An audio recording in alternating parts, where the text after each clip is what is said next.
Essa imagem, por exemplo, é uma imagem representativa do universo desde o período atual, né?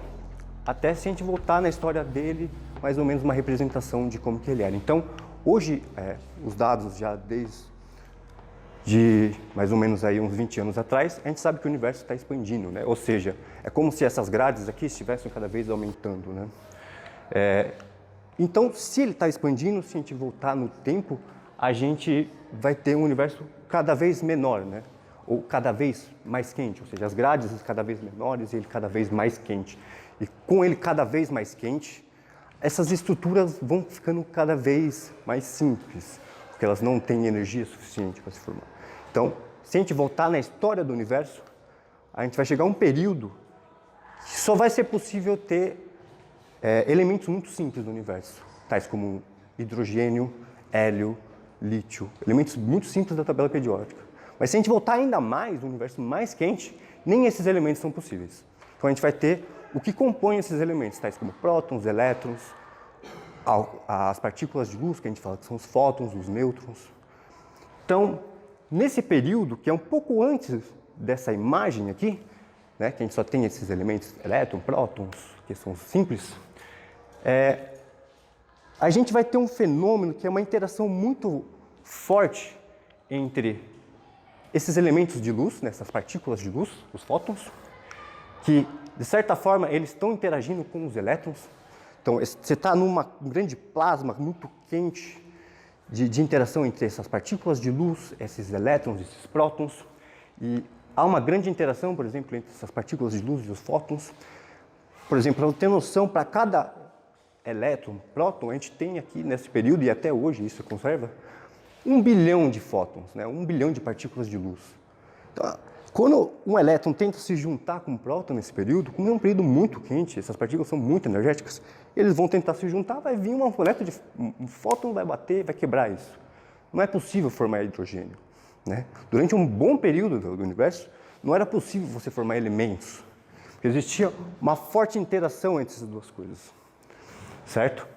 E essas duas coisas, né, que são as principais causas do que a gente chama oscilações acústicas de baryons. Aqui, nosso objetivo é estudar as oscilações acústicas de baryons, mas as oscilações acústicas também têm uma influência nos fótons, né? Aqui eu tenho uma representação, que eu vou colocar um vídeo para rodar, para dar uma ilustração do que eu quero falar. Mas se a gente tem um universo muito primordial, muito quente, muito denso, esse plasma muito intenso,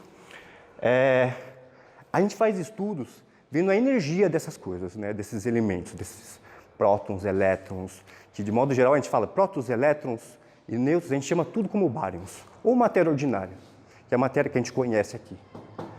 As partículas de luz a gente coloca numa caixinha chamada radiação, que tem um outro tipo de partículas que são altamente, muito rápidas, né? E nesse período, então, a gente faz uma análise de energia dessas quantidades. E, muito inicialmente, a gente tem que... as energias, elas têm pequenas flutuações, elas não são iguais em todos os lugares do espaço, elas têm pequenas diferenças, pequenas flutuações de diferenças. Então, vai ter regiões que vai ter mais energia, então aqui é como se fosse um plano no espaço, e que a gente chama de contagem de densidade, mas uma sobredensidade de energia, né? E aqui no caso são baryons, né? São matérias ordinárias, né? Nesse período.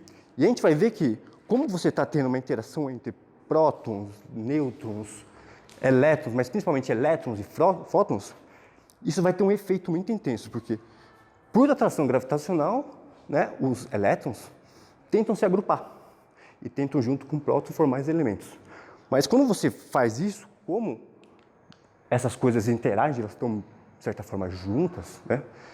Você também aumenta a densidade de fótons, de energia, de fótons, né? De radiação. O que faz com que surja uma pressão que tenta empurrar essa aglomeração, né? Então, você fica uma disputa entre aglomera essa quantidade de matéria e empurra essa quantidade de matéria. Só que essa influência é isotrópica. Em todas as direções elas são iguais. Então, está havendo esse período e isso está interagindo muito intensamente, né? Então, eu vou colocar uma representação e eu vou comentar essa representação logo em seguida. Então, basicamente, você pensa que isso aqui é o espaço e isso aqui é uma sobredensidade de matéria, né? O que a gente chama de contraste de densidade. E esse aqui é qual é a influência dessa interação entre as partículas de luz e a da matéria, dessa interação que a gente fala que é oscilatória, né? Durante um período. E aqui a gente está considerando o quê? Num dado momento do universo, essas coisas estão interagindo, só que o universo está expandindo. Você tem uma taxa de interação entre partículas de luz e matéria, mas o universo está expandindo. Em um dado momento, a taxa de expansão do universo é maior que essa taxa de interação. Então é como se essas partículas parassem de interagir. Então isso se congela. Essa distribuição de matéria, essa densidade de matéria se congela. E isso se preserva durante todo o período posterior a isso.